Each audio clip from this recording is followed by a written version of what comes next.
जिंदाबाद।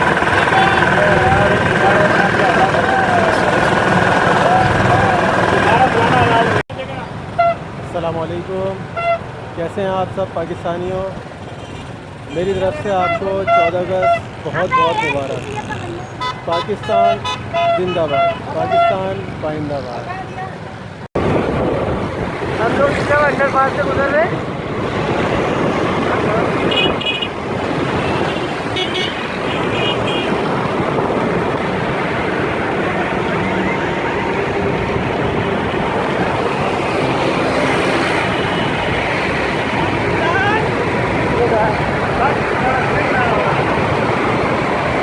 पाकिस्तान जिंदाबाद।